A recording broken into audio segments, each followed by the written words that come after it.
नफरत के बाजार में हर स्टेट में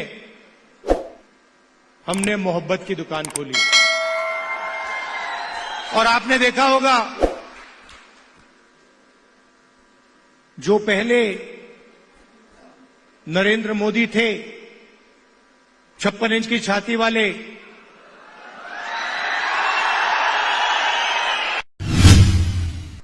अगर जम्मू कश्मीर का युवा रोजगार चाहता है तो नरेंद्र मोदी जी की सरकार रोजगार नहीं दे पाती है, ये सच्चाई है। और जो आपका था पहले, जो आपकी सरकार डिसीजन लेती थी, आपके हित में जो डिसीजन लेती थी, आपके भविष्य को सोचकर जो डिसीजन लेती थी, आज बाहर के लोग निर्णय लेते हैं। हमारे जो पहाड़ी भाई हैं और गुर्जर भाई हैं, उनको एक दूसरे से इन्होंने लड़ाने की कोशिश की है। मैं आप सबसे कहना चाहता हूं कि ये इनका जो प्रोजेक्ट है ये फेल होगा। हम सबको एक साथ लेकर सबके हक को देकर हम आगे बढ़ेंगे। हमारे लिए सब लोग एक जैसे हैं, हम किसी को पीछे नहीं छोड़ेंगे। हम मोहब्बत के साथ सबको एक साथ लेकर आगे बढ़ेंगे। फरूक साहब ने नफरत की बात करी, और आप जानते हो कि बीजेपी के लोग, आरएसएस के लोग जम्मू कश्मीर में, बाकी स्टेट्स में 24 घंटा नफरत और हिंसा फैलाते हैं। जहां भी ये जाते हैं, भाई को भाई से लड़ाते हैं। जम्मू कश्मीर में, उत्तर प्रदेश में, बिहार में, मणिपुर में, पूरे देश में ये नफरत फैलाते हैं। इनका यही काम है और ये कुछ जानते ही नहीं है। ये सिर्फ नफरत फैलाना जानते हैं, और इनकी राजनीति भी सिर्फ नफरत की राजनीति। आप जानते हो, नफरत को नफरत से नहीं काटा जा सकता है। आपने देखा होगा कि अगर कोई नफरत करता है, उसको नफरत से नहीं, सिर्फ मोहब्बत से काटा जा सकता है। और इसीलिए ये जो विचारधारा की लड़ाई है, एक तरफ नफरत फैलाने वाले लोग हैं और दूसरी तरफ मोहब्बत की दुकान खोलने वाले लोग हैं।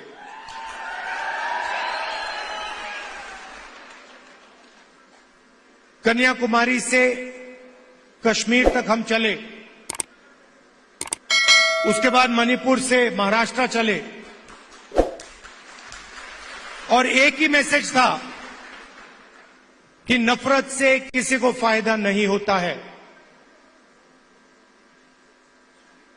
नफरत के बाजार में हर स्टेट में हमने मोहब्बत की दुकान खोली। और आपने देखा होगा, जो पहले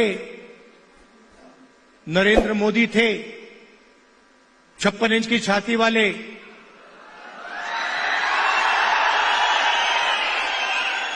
आपको उनका चेहरा दूर से दिखाई देता है। मैं तो पार्लियामेंट में उनके बिल्कुल सामने खड़ा रहता हूं, तो साफ दिखता है कि वो जो पहले नरेंद्र मोदी थे, वो आज नरेंद्र मोदी नहीं बचा है। और आज जो भी विपक्ष करवाना चाहता है, हम करवा देते हैं। वो कानून लाते हैं, हम उनके सामने खड़े हो जाते हैं, वो कानून पास नहीं करते हैं, नया कानून लाते हैं। तो जो कॉन्फिडेंस इनकी थी पहले, वो अब खत्म हो गई है। नरेंद्र मोदी जी को की जो साइकोलॉजी है उसको हमने तोड़ दिया है।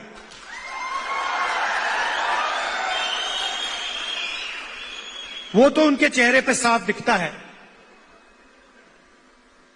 कि जो पहले नरेंद्र मोदी थे वो नहीं रहे।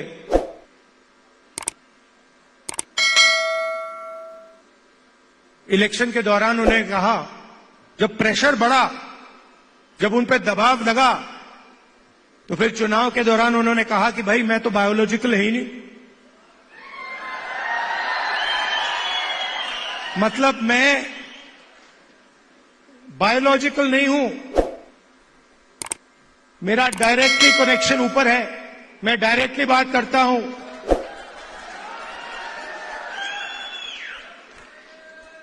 तो साइकोलॉजिकल प्रेशर इस स्टेटमेंट से दिखता है कि इंडिया गठबंधन ने नरेंद्र मोदी को हमेशा के लिए साइकोलॉजिकली तोड़ दिया है, खत्म कर दिया है।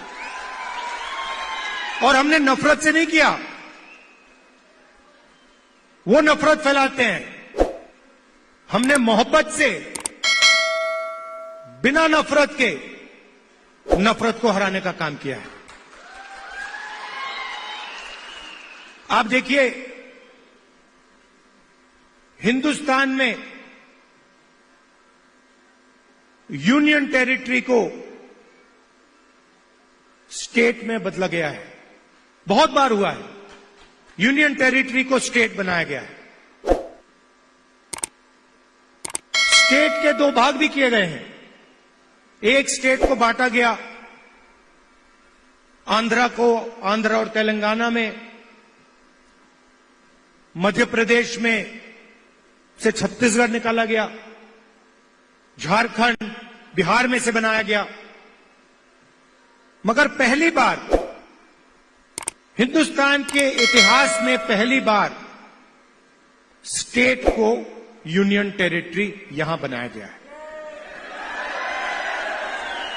आपका जो हक है, लोकतांत्रिक हक है, वो आपसे छीना गया है। और ये पहली बार हुआ है हिंदुस्तान की हिस्ट्री में, पहली बार एक स्टेट से कहा गया है, जम्मू कश्मीर से कहा गया कि नहीं, अब आप स्टेट नहीं रहोगे, अब आप यूनियन टेरिटरी बनोगे।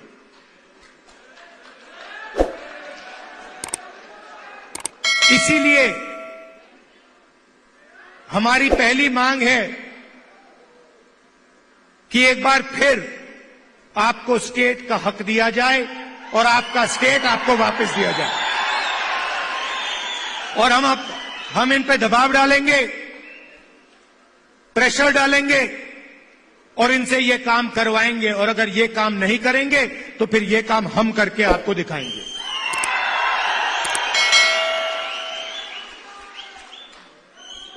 पूरे देश में नरेंद्र मोदी जी ने बेरोजगारी फैला रखी है। 2-3 अरबपतियों को ये पूरा का पूरा फायदा देते हैं। भाइयों और बहनों, 25 सबसे बड़े अरबपतियों का इन्होंने 16 लाख करोड़ रुपए कर्जा माफ किया है। आप सोचिए, 16 लाख करोड़ रुपए अदानी अंबानी जैसे लोगों का इन्होंने कर्जा माफ किया। नोटबंदी लागू की, गलत जीएसटी लागू किया, और जो देश को रोजगार देते थे, जो छोटे बिजनेस वाले थे, स्मॉल और मीडियम बिजनेस वाले थे, स्मॉल और मीडियम इंडस्ट्री थी, उनको सबको इन्होंने खत्म कर दिया। नतीजा यह है कि हिंदुस्तान में कहीं भी रोजगार नहीं मिल पा रहा है। और यही हालत यहां जम्मू कश्मीर में है। अगर जम्मू कश्मीर का युवा रोजगार चाहता है तो नरेंद्र मोदी जी की सरकार रोजगार नहीं दे पाती है, ये सच्चाई है। और जो आपका था पहले, जो आपकी सरकार डिसीजन लेती थी, आपके हित में जो डिसीजन लेती थी, आपके भविष्य को सोचकर जो डिसीजन लेती थी, आज बाहर के लोग निर्णय लेते हैं। आपकी सरकार को चलाने में आपकी आवाज ही नहीं। आपकी सरकार दिल्ली से चलती है, ऑर्डर दिल्ली से आता है। हम चाहते हैं कि आपकी सरकार जम्मू और कश्मीर से चले। हम चाहते थे कि चुनाव से पहले ये हो जाए। हमारी सोच थी कि चुनाव होने से पहले आपको स्टेटहुड मिल जाना चाहिए था, मगर इन्होंने नहीं किया। चुनाव के बाद हम पूरा दबाव डालेंगे कि स्टेटहुड आपको मिल जाए। भाइयों और बहनों, ये बांटने का काम भी करते हैं। जहां भी जाते हैं, एक जात को दूसरी जात से, एक धर्म को दूसरे धर्म से, एक प्रदेश को दूसरे प्रदेश से, एक भाषा को दूसरी भाषा से, ये बांटते हैं और लड़ाने की कोशिश करते हैं। और यही काम इन्होंने यहां किया है। हमारे जो पहाड़ी भाई हैं और गुर्जर भाई हैं, उनको एक दूसरे से इन्होंने लड़ाने की कोशिश की है। मैं आप सबसे कहना चाहता हूं कि ये इनका जो प्रोजेक्ट है, ये फेल होगा। हम सबको एक साथ लेकर सबके हक को देकर हम आगे बढ़ेंगे। हमारे लिए सब लोग एक जैसे हैं, हम किसी को पीछे नहीं छोड़ेंगे। हम मोहब्बत के साथ सबको एक साथ लेकर आगे बढ़ेंगे।